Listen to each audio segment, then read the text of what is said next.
Surplus of listings, down on solds. What is interesting is medium sales price, negative 0.37%. Wow. Which is crazy. Yeah, that is crazy. So we're not seeing the appreciation market-wide. With investors, it's hard to find deals right now. First-time home buyers, depending on where they're trying to be, there's nothing in that price range. So inventory is really, really low for first-time home buyers. All right, well, welcome to the Beyond Wealth podcast, Bella Hernandez. I've been asking you to be on this podcast for probably like 7 years. I don't know. It's been a long time. It feels like it. I'm glad to be here. It's not literally 7 years because the podcast hasn't been around that long, but we met last fall. Actually, Deveron, who was on last week, at one of Matthew Gregory's events, had a great time. I'm actually now officially at Keller Williams Homewood. Yes. You're at Keller Williams Trustville, so we're like, partner, sister brokerages, which is awesome. And what's interesting in the whole shift to Keller Williams, and I'm very excited about it. On the pod, you'll hear probably a little bit more about it. But every single agent across the board, like I had great experiences with professionalism, personable, great to negotiate with, worked for their client, I worked for mine, but we created win-win situations and we got a lot of deals done. And so that's what I've been really impressed, and part of the reason why I made the shift was the culture. And so briefly tell me like your experience, because you started actually in the office, like as kind of the admin of the office. Yes. And now you're an agent. And that culture. Talk a little bit about that, and then we'll dive into the stats for the month. Hey, everybody. Just want to take a moment away from the podcast and just thank you so much for listening to the Beyond Wealth podcast. It means so much to me, and I'm hopefully bringing a ton of value to you, whether you are local here in Birmingham or invest from out of state. And so I appreciate the time, and just want to let you know that it would be really great if you could like and subscribe. A lot of the people who listen don't subscribe, and all of that helps this channel grow. And then also, if you are looking to buy, sell, or invest here in Birmingham, and just want to know about the area, maybe you're moving from out of state here, I would love to work with you. And so feel free to reach out. I'd love to have a conversation to help you be successful in your move here to Birmingham, and maybe you're in your transition, moving from one home to the next. I would love to work with you. So feel free to reach out. We can have a conversation and go from there. So hope you're doing well, enjoying the content. Take it easy. So Keller Williams was the only real estate company that I knew about. So when I got hired on there, all I knew was KW. Once I started to talk with other agents that came from different brokerages, they told me a lot of the things that brokerage didn't offer. And I'm like, what? Like, we do all these things. Yeah. Like, it's almost like a big family. And I'm like, I could never imagine talking to another company, or like, why don't other companies offer this too? Right. So really, Keller Williams, it's so big and the culture's there, and it's just one of those companies where they just help all your agents, and I've never imagined going somewhere else or exploring other options. That's awesome. Yeah. From the get-go, you went to the best. Yeah, right? yeah. I went to the best, and I've stayed ever since. That's awesome. That's awesome. Well, you've had a very successful first year. You just completed it. Tell me a little bit. Throw out some stats. Do a humble brag here for a minute. Okay. So how many sides did you do your first year of real estate? So I closed 22 homes my first year in real estate. That's amazing. I hired a coach. When the first meeting I had with my coach, she said, "Okay, Bella, how many houses do you want to sell this year?" You said 107. No. I was like 10? 10, maybe. I'm like, maybe I'll be happy with one. Yeah. I don't know. Right. So then 1 happened, 2 happened, and I got to 9, and I'm like, oh my goodness, I'm about to hit my goal. And then I hit my goal, and then I kept going and going and going, and I was like, this is insane. That's amazing. Yeah, so it was a 7-day hustle for sure. Wasn't easy, but it was fun. That's amazing. Yeah, and for a lot of those who do not know, like typical first agent, like it is a business that you have to build yourself often, and then typically it's a long-term play. Like the first year, most agents do 3 to 5 deals. Right. So for you to do 4X, that is truly amazing, truly a testament to your hard work. And part of why you're on this pod, because you're like rookie of the year, you know, like killing it. So, but yeah, I like bringing agents from different levels of experience, but I like bringing agents who do actual business, because the ones who do actual business know the market. They know what's happening. And so I appreciate you taking the time to be on the pod. Yeah, I'm glad you invited me. Well, cool. Let's roll through the stats. You know, the market is interesting. It's kind of doing these shifts. It's very specific to area, which is interesting because, I talked to some agents, and it was the other day, actually, he was an agent buddy of mine. He put an offer on a house in Homewood, in a very desirable area, pocket of Homewood, and put a cash offer in, and found out later, after the fact, it went for $250,000 over his offer price. Just crazy amount of money, like overpaid for the lot, and they're gonna basically tear it down and rebuild. And so you have pockets where all cash, high over offer is happening, and then you have pockets where I'm talking to agents where houses are just sitting, nicely renovated, done well, priced correctly. There's just not as many buyers in certain price points in certain areas. So we're in a part of the market that is very location specific, and that's why we kind of do this sub-market breakdown. But let's go ahead and get into the stats of May. So we're looking at, for 2024, we had listed 15,297. Now we have 16,606. So that's a almost 9% increase. And my question to you is, have you seen that increase in the market overall? Across your listings and other agents you've been talking to? I have. It's definitely been I would agree too, like it's been a surplus, if you will. What's funny though is we're still not in a market like equilibrium. Right. Like we're still in what would be considered a negative supply. Because historically, like 3 to 6 months of supply is more true, and I think we're less than that.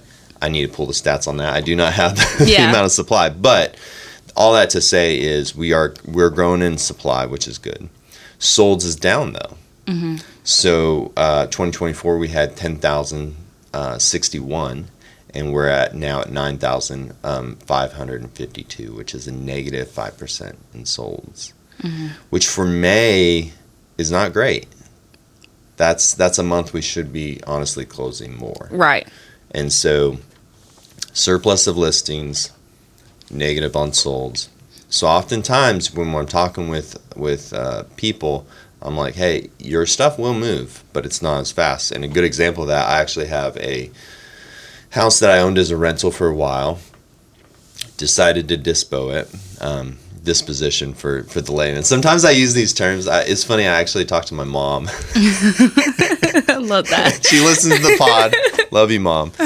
And she's like, I don't know some of the terms you say. Oh, you need to get her a little cheat sheet. Yeah, I know. Like, here you go, Mom. This is it. But I forget, like, sometimes other people listening don't kind of know the inside links. So disposition is basically, like, when you have a portfolio, I own rentals. When you have a portfolio, you're always moving the pieces. And one person described it to me as chess pieces. So you kind of have your king and queen, that are kind of you never get rid of them. Right. You got to protect those. Yes. And then you kind of have your bishops and your castles and stuff. And those are like kind of your 4 or 5 year holds, stuff that you kind of move around.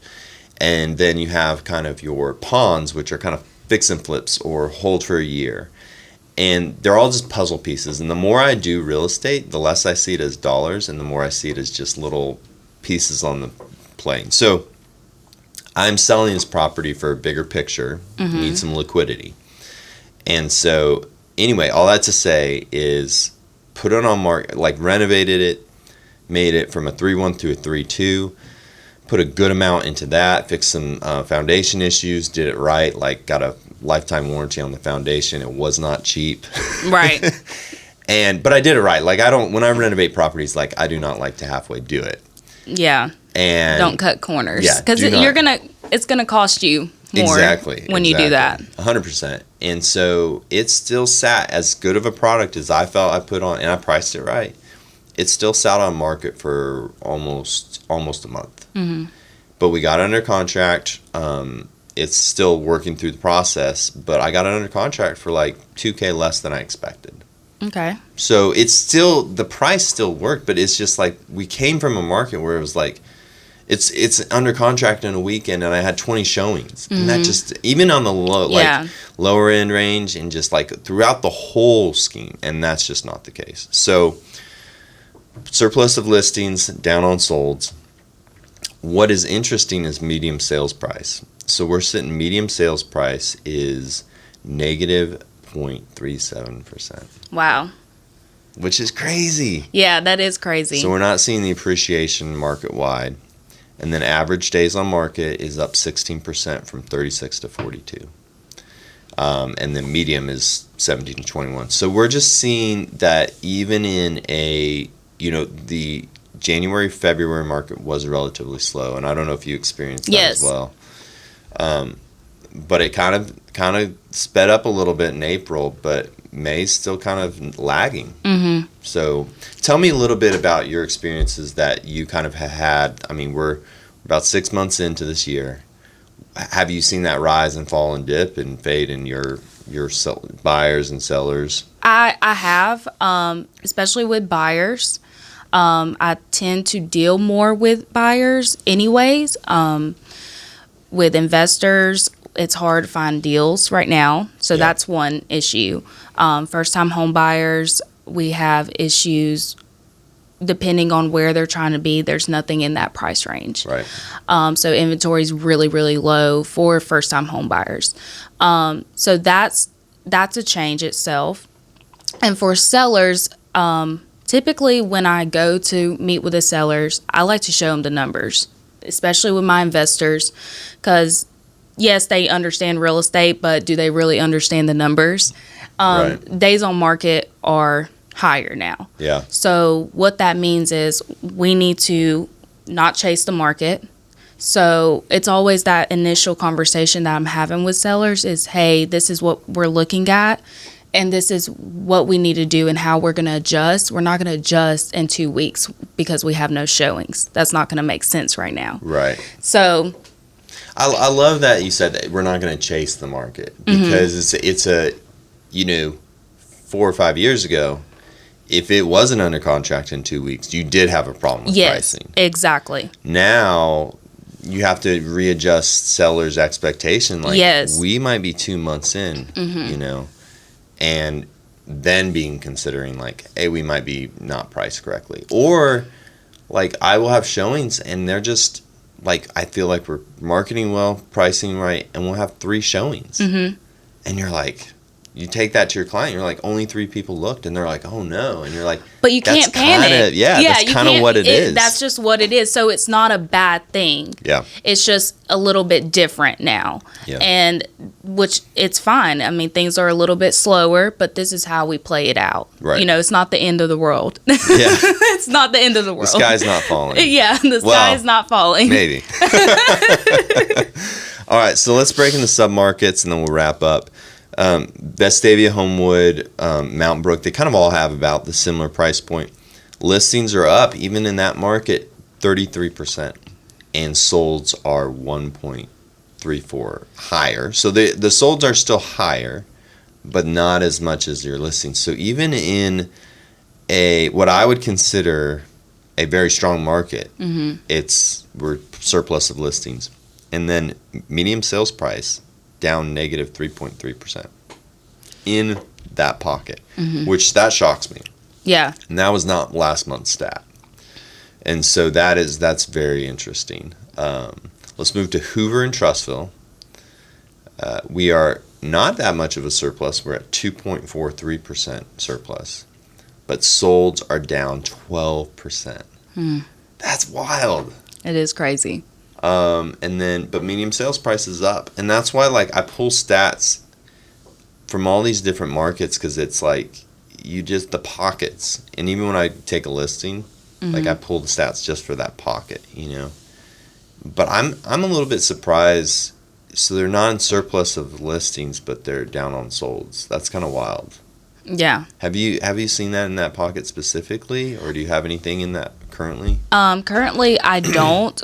I've had a couple buyers looking in that area, and really, my buyers just they just feel like it's not priced right. Yeah. They feel like it's still a little too high, and those trustful homes are sitting on the market a little bit longer. It's interesting because it's not that it's not priced right. The rates are not giving them the payment they need to afford it. That too, yeah. And that's the interesting thing is the affordability is not there right now with where rates are. Yes. All right, Pelham, Helena, Alabaster. So we're negative on listings, which is very odd for that pocket. That one is very odd because there's a lot of new construction. And so, I would have to look back, but they could have had a burst of new construction hit the market in 2024 of this month. And then this month circling back around, new construction didn't happen to create that negative. So that is like that, not really concerning. And then solds are positive. So that is complete opposite of the current market. Pelham, Alabaster, Helena, way to go. Yeah. Right. But medium sales price is up 6.25. So I would say that's a really healthy pocket. I will say I do like that corridor, that 65 corridor. I think there's a lot of good things happening there. A little side note to that pocket that investors might be interested in. So Pelham, they had an amphitheater, and that there's a new amphitheater being built on the north side of town, and so that's I think supposed to be slotted early summer. Maybe. That's pretty good. It's that's exciting. I went by the other day. I was like, it doesn't look like it's quite ready. Right. We'll see. But all that to say is they shut down the amphitheater that was in Pelham, and that whole section is being developed. And so I've actually got a buddy who is on like the board, so he can't tell me everything. Oh. It's all secret, but they are working on figuring out some development. So I think there's going to be some really exciting things happening in the Pelham area, which in turn Alabaster, Helena are all kind of close. Right. All that retail helps those areas thrive. It does. And so if I were an investor and had a surplus of cash where I did not have to say like nickel and dime the deal. Does that make sense? Like I just wanted to buy a good single family home product and I had a little bit of extra cash to maybe be in a little bit higher price point to buy a rental, I would 100% buy in that pocket. For sure. I love that pocket. Yeah. So Adamsville, Centerpoint, Roebuck, and Graysville. My hood. The hood. The My area. hood. Your hood. That's where you come from. You're like my people. My people. Okay, so and this has historically not been great the last 6 months. Right. Actually, even longer. I was seeing numbers drop in this pocket. Honestly, like probably close to a year ago, which is interesting because I just actually bought a flip in this pocket. It's more Clay Chalkville. It's known for Clay Chalkville, so it's close to it. But we got a great deal on it, so I'm not concerned. Yeah. But listings are down negative 22%. So that is, less supply, but that has typically been oversupply. And then solds is down 11%, which is crazy. That is crazy. And then medium sales price is positive, which is good. So that's actually showing a little bit more positive than it has in the past, but it still is negative on sold. So that's the market update. Well, that's what's happening. That's how the cookie crumbles, right? Yeah. All that to say is hopefully this is helpful to everybody. I think that when we look at the numbers, it is a good guide. I will say this month, as I track, this month seems like a little bit of a shift, and it'll be interesting to see how June looks. I feel like we had April was really strong. March was starting to pick up, so March and April. And then this month is kind of like, just joking. Yeah. And you're like, wait, what? Yeah. We were ticking up, and now this kind of seems a little bit more of a flatline month. Right. And so it'll be interesting because I really don't hold something to a trend. unless it's like 3 months. Right. And this would have been the 3rd month of a climb. Mm-hmm. And I'm not seeing that climb. Right. At least not, it's not horrible. We're not ticking down. Exactly. But we're not climbing like the previous 2 months were. Right. And even in Mountain Brook and Vestavia and Homewood. So, you know, I think we're seeing some still market hesitancy and then rates. The good old rates. Yeah. We rise and fall. Right. By rates. But I really appreciate your time. Your insight was really good. Do you have, I know that I like every agent to kind of bring, you talked a little bit about Homewood. You like a lot of the good restaurants in town. I do. I am a foodie. You're a foodie. I am. Mandy's also a foodie. She kind of know. I want you to give me like 2 recommendations of places if you like are an investor traveling from out of town, hanging up, or you just are listening and you're like, man, I want a new restaurant. Give me some recommendations. Go. Salud for tacos. Yeah. And we went. We went the other. You know what's funny? So I get these like gift card things. I had one. Oh, you did? So now I'm going to have to go back, which I'm not sad about. Right. Yeah, Salud is 10 out of 10. Yeah, it was really I will good. always recommend. And then another good restaurant, let me think. I love Sir and West. Oh, okay. And 5 Points. Gotcha. Just the 5 Points location. Okay. It has to be 5 points? Yeah. It has to be 5 points. You're like true to it. Yeah. Yeah, it's just always good. Can't go wrong with it. Awesome. Sir and West. So Yeah. you heard it here first on the pod. Yep.